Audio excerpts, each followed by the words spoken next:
Sir మీరన్నట్టు blood మా దగ్గర ఏ హాస్పిటల్‌లో అయినా even not only blood sir vaccinations పెట్టుకోవాలన్నా, కొన్ని మందులు పెట్టుకోవాలన్నా మా దగ్గర రిఫ్రిజిరేటర్ అయితే ఉంటది. మందులు ఖరాబ్ అయితాయి సార్ వ్యాక్సిన్స్ గాని.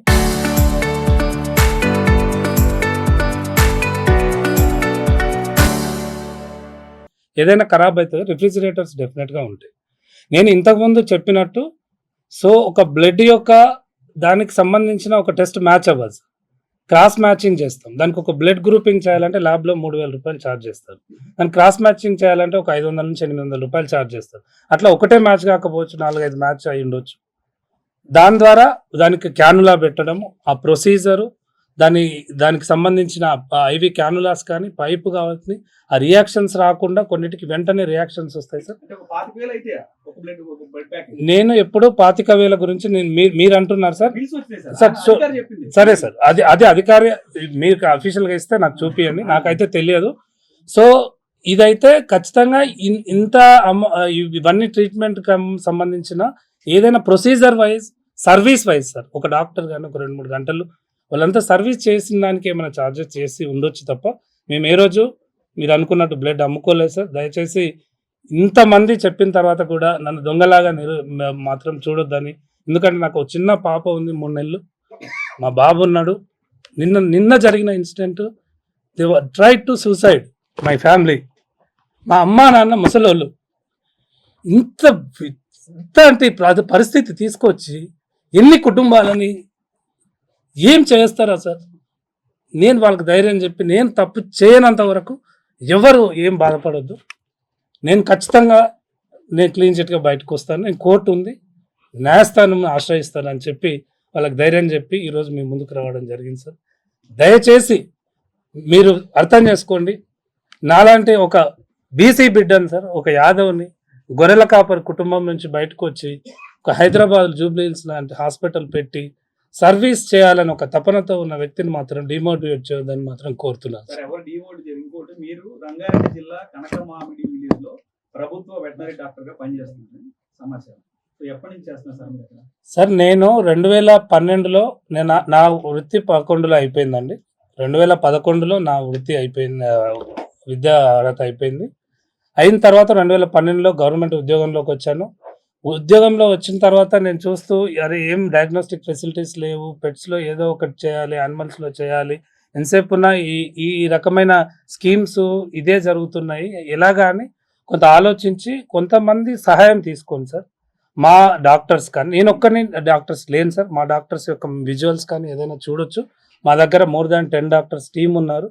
సో నేను వీలైనంత వరకు, నేను సర్జన్ సార్, నేను cataract surgeon, laparoscopic surgeon, surgeries వరకు ఎంత వీలైతే అంత నాకు నా డ్యూటీ అవర్స్ తర్వాత హెల్ప్ చేస్తూ మా ఆవిడ నడిపిస్తూ ఉంది. ఆ తర్వాత చాలామంది డాక్టర్స్ దీంట్లోకి పార్టిసిపేట్ అయ్యి అందరు చేస్తూ ఉంటే నేను కొన్ని రోజులు లీవ్లో వెళ్ళడం, నాకు అవకాశం ఉన్నంత వరకు నాకు కొన్ని లీవ్స్ ఉంటాయి, వాడుకోవడం. ఆ తర్వాత ఎంతవరకు ఎంత వీలైతే నేను సర్వీస్ చేసుకుంటూ అయితే వస్తున్నాను. వాళ్ళు చెప్పేది మీరు 2020 నుంచి అక్కడ పని చేస్తున్నారు. లాస్ట్ 15 డేస్ నుంచి లీవ్ పెట్టారు. అవును, లీవ్లో ఉన్నాను. మళ్ళీ లీవ్ ఏదో ఎక్స్టెన్షన్ చేశారని. సో 15 డేస్ నుంచి 15 డేస్ బ్యాక్ నుంచి లీవ్ పెట్టింది. సో నేను ఇంతకు ముందు కూడా ఒక 6 నెలలు లీవ్ పెట్టాను సార్. అంతకు ముందు కూడా పెట్టాను, ఇప్పుడు కూడా పెట్టాను. అంటే నాకు అవకాశం ఉన్నప్పుడు నేను కొన్ని రోజులు 2 సంవత్సరాలు పీజీకి వెళ్ళాను. సో నాకు అవకాశం ఉన్నంత వరకు నేను సేవ చేసుకుంటూ అటు వాటికైనా రెండింటికి చేసుకుంటూ వస్తున్నాను. అంటే అక్కడి నుంచి గ్రామస్తుల నుంచి వచ్చిన సర్పంచ్ గారు గ్రామస్తుల నుంచి చెప్పింది ఏంటంటే, డాక్టర్ గారు మా దగ్గరికి ఎక్కువ అందుబాటులో లేరు. అక్కడ గ్రామస్తులు మీడియాకి చెప్పారు, సర్పంచ్ వాటెవర్ గ్రామస్తులు మీడియాకి చెప్పారు అందుబాటులో ఉండరు ఎక్కువ అనేది చెప్పారు. దానికి సంబంధించి అదే సార్, ఏదైనా లీవ్ లో ఉన్నప్పుడు ఉండకపోవచ్చు కానీ మిగతా టైంలో ఖచ్చితంగా పర్మిషన్ తీసుకున్నారు. మరి మీరు ప్రైవేట్ లో చేస్తున్న గవర్నమెంట్ నుంచి ఏమన్నా? సో మాకు ఎలా ఉంటుందంటే సార్, నాన్ ప్రాక్టీసింగ్ అలవెన్స్ అని ఉంటుంది. సో ఆఫ్టర్ డ్యూటీ అవర్స్ తర్వాత యూ కెన్ ప్రాక్టీస్. మాకు ఒక ప్రాక్టీసింగ్ అలవెన్స్ ఇస్తే షుడ్ నాట్ ప్రాక్టీస్, లేదు అంటే ఆఫ్టర్ డ్యూటీ అవర్స్ లో మీరు ప్రాక్టీస్ చేసుకునే అవకాశం అయితే ఉంది. ఏం ట్రైనింగ్ ప్రోగ్రామ్స్?